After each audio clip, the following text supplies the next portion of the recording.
welcome. This is Reverend Tim Hughes Williams. He is an ordained pastor in the PCUSA, specifically at Light Street Presbyterian Church in Baltimore. Tim feels particularly called to ministry in urban contexts, and so he loves working in Baltimore, where there are layers of history and culture all around his church. Tim also has a background in social work and community organizing, and he serves as a leader with BUILD, Baltimoreans United in Leadership Development, a broad-based community organizing network in Baltimore City, similar to our ACT, Anne Arundel Connecting Together. He's dabbled in improv, comedy, and guitar enough to know that he will keep his day job. He lives with his husband, Perry, and their son, James, 14 months old, in West Baltimore. And much like Jason and Penny and I, they are a multiracial family. I know Tim from Princeton Theological Seminary. He graduated there in 2006, a couple years ahead of me, but also did his studies in social work there. So I'm delighted to welcome him as a colleague and a friend. And we're going to jump right into questions. Welcome, Tim. Thanks for having me, Jesse. It's awesome to be here. And thank you to your congregation. I'm sorry that you can't be here with us in person, but this is a great opportunity for them to meet you. And then maybe one day they can welcome you and get to know you in person one day. Totally. We'll just dive right in because I'd love to hear from you. And I'm actually going to switch to speaker view so people can see us big. Tim, how does your identity in the world, so a human being that's born with your body in this place, in this time, your particulars, how does that shape your faith and your calling? So just a little bit of context about me. I am the son and the grandson of a pastor. So I come from a line of pastors. My dad and my grandfather were both Southern Baptist preachers. And I grew up very much in that fold. I went to the little camp associated with the Southern Baptist Convention. As a child, I grew up in North Carolina, so a very Southern, very organic, evangelical upbringing. And I was a very earnest participant in that faith. But then when I realized I was gay, which was a long-term, slow motion kind of thing, it was like discovering that you were sort of at odds with yourself in some of the most core ways that you can be. And I accepted that binary as the truth because I didn't know any other way. I didn't know any gay people who were out. I didn't really know any accepting, affirming Christians. So to me, it was sort of obvious that I was on some sort of separate track from the rest of my family. But that was something that I was processing in a very private, silent way because there was no open conversation around those kind of things. So I think discovering myself to be gay in an evangelical world was a crisis in sort of the classic sense of the word crisis, where you have to make a choice. For a long time, it wasn't clear to me what the choice was going to be. It felt like an impossible choice. I wonder if some of your story and some of that journey might connect to the second question. So the theme of this series is aha, because it's Epiphany, and it's new voices, new to our church, shedding light on pieces of our faith. So my second question is, can you tell us a story of a time when you had an aha moment about this world and about your place in it? Yeah, you're right. Actually, it is a perfect segue because I graduated from college. I went to a Presbyterian college, which was started my accidental career as a Presbyterian minister. But I had no idea what I was going to do because I was still sort of moving in circles that would never have accepted me once I came out, and I knew that. So I was sort of had become a shell of myself, and also was professionally adrift. So I decided to spend a year in Philadelphia doing an urban ministry immersion project called Mission Year, which I know you're familiar with. So I lived in West Philadelphia. I worshiped at a Black Baptist church in West Philadelphia, and then I was a teaching assistant in Will Smith's actual high school. So I had this incredible experience, and I had never really been in the city. I had never been a racial minority in a community, and I had never experienced the Black church. And so I thought of it as like the second half of my education, my college education, all compressed into 12 months. And I, this Black Baptist church welcomed our little household into their community in a very generous way. And So I was in the pews for February when we arrived at Black History Month, and I heard really for the first time a clear expression of liberation theology, which is essentially this gospel was intended for our oppression. You know, it was cynically handed to us as a way of keeping us docile when we were slaves. And yet the liberating power of the gospel sort of transcended and subverted that. And so we can claim this message for our own freedom and recognition of our own humanity in spite of the way in which we received it. And I sat there in the pews and I thought, oh my gosh, I mean, do I dare take that same idea of liberation and apply it to myself? Because this church was actually very homophobic. It was maybe the most homophobic church I've ever been in.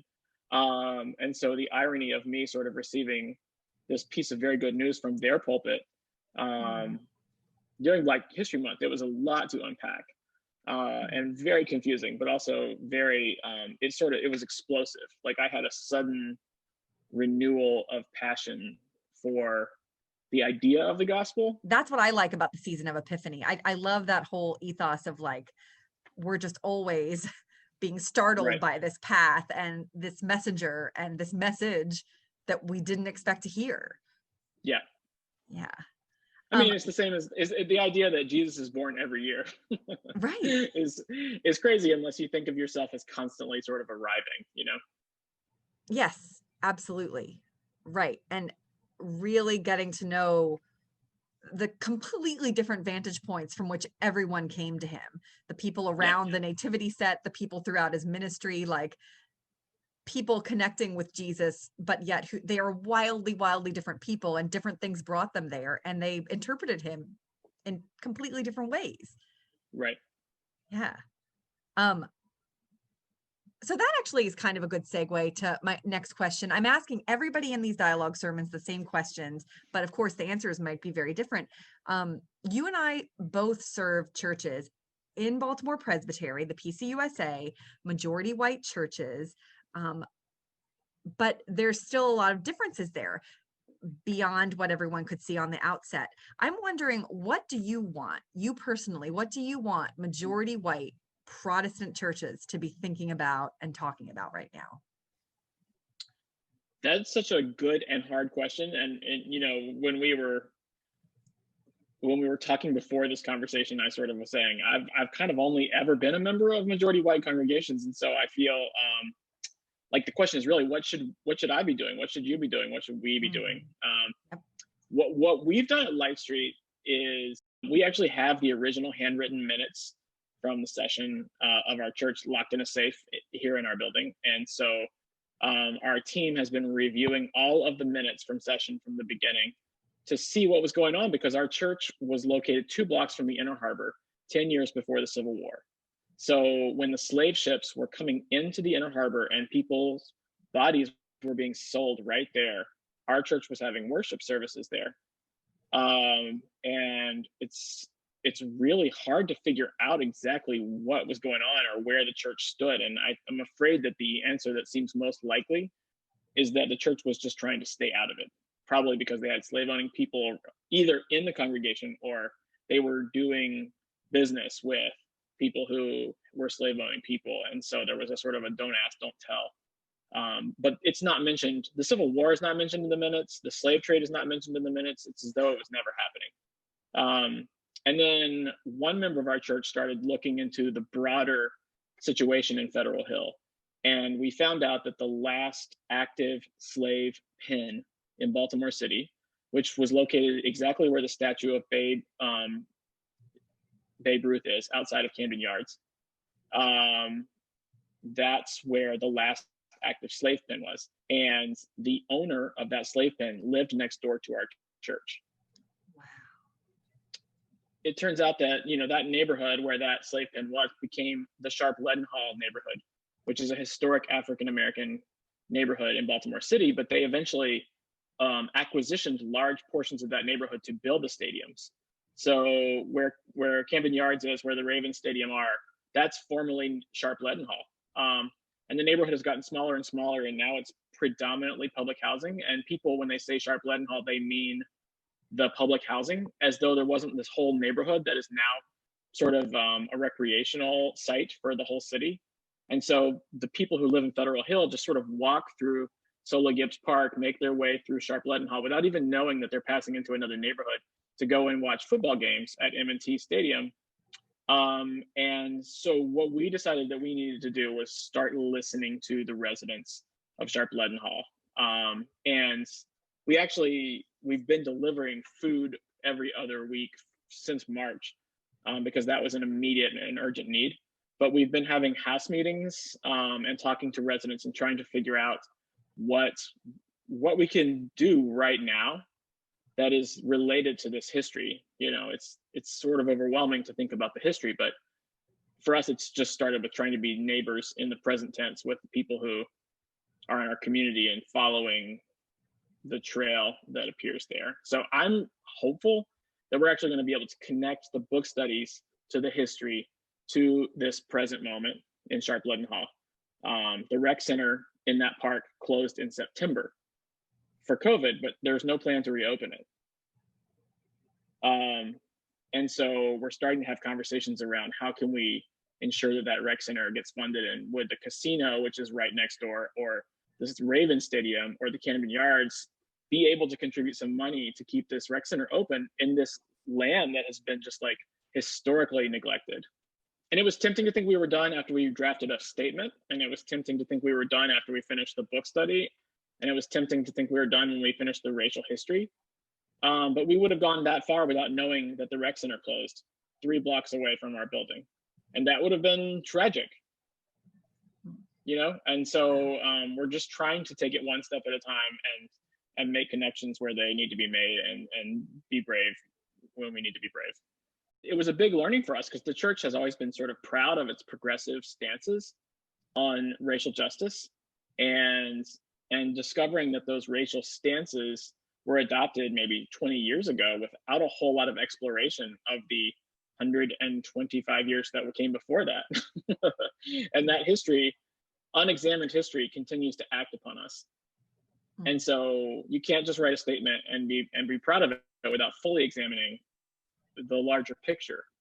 And then maybe that's the thing I would want people to know, is that it's just much more interesting to talk right. More honestly.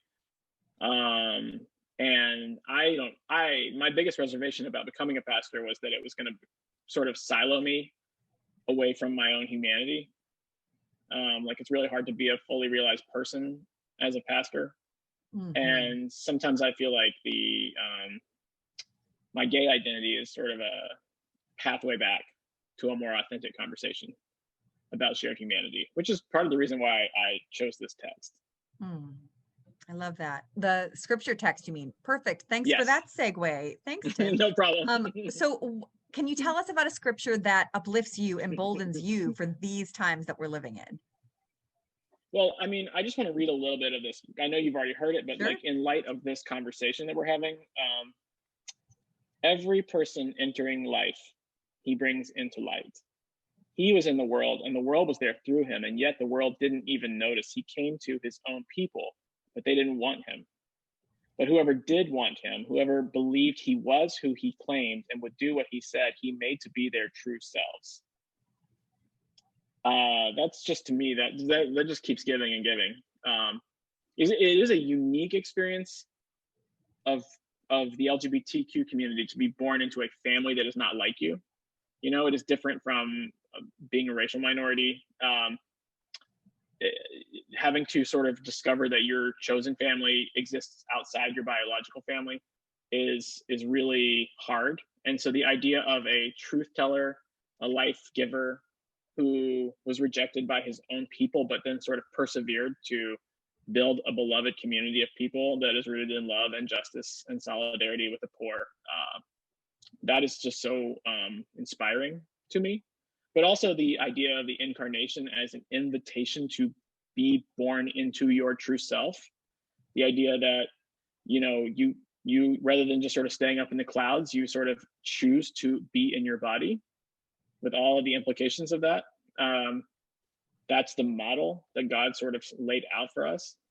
That, to me, is an incredibly hopeful word for queer people who who feel like they have to choose between their body and their spirit. I mean, the incarnation is a rejection of that. Hmm. You have ministered to me with that statement because of all the ways of presenting the incarnation. John, the Gospel of John's in chapter 1 for a time was my least favorite because, much like my Mhm. frustration with Princeton Seminary, I would get impatient with how philosophical and abstract and up there it seemed. But to Right. hear the message translation of it and to then hear how it's become something so crucial to your building of your identity, it just makes me love it. So thank you. That's amazing. Yeah. Yeah. Thank you. I love it too. I love that we get four gospels, Yes. you know, and I love how weird the wise people are and the way in which they are like pagans from another country who practice astrology, and they are the ones that can figure out how to find the child, or that the shepherds, who are fundamentally like the working class people out in the field, have some sort of like fast track to the Christ child. Like the stories are so subversive, and yet they're just like sitting there in our Christmas pageants. I'm sorry, I know this is January. I know you guys are in January, but to me, there's so much good news in these stories that has been hidden in plain sight. Tim, we're coming close to time, but is there anything else that you would like to share, things that have come up for you in this conversation that we did not touch on? Well, I think one thing I like to talk about is the gifts of LGBTQ people for the church, because I think sometimes conversations about inclusion don't make it quite to the level of gifts. The question is about, isn't it about time we let these people in, instead of how is our community worse off because we are not embracing the diversity of God's community? And I think something that is really interesting that's happening right now in our culture is that it is increasingly queer to be a person of faith, by which I mean it is increasingly strange and embarrassing. I've never been more embarrassed after after what I see happening in our public discourse around Christianity. And so I just think there's important work to be done about owning spirituality as an embodied faith and owning it as fundamentally strange, because I think the church needs to be comfortable with its strangeness, as a countercultural alternative way of being in a world that is defined by other things. So I believe that a church that chooses to include the LGBTQ community will have people in their midst to have done some of that work already. And I think that's a gift to be shared with the community. So I like to say that when I get the opportunity. Thank you for sharing not just that, but just your whole self today with us in this brief conversation. All I can say to close is amen. Thanks, Jesse. Thanks for having me.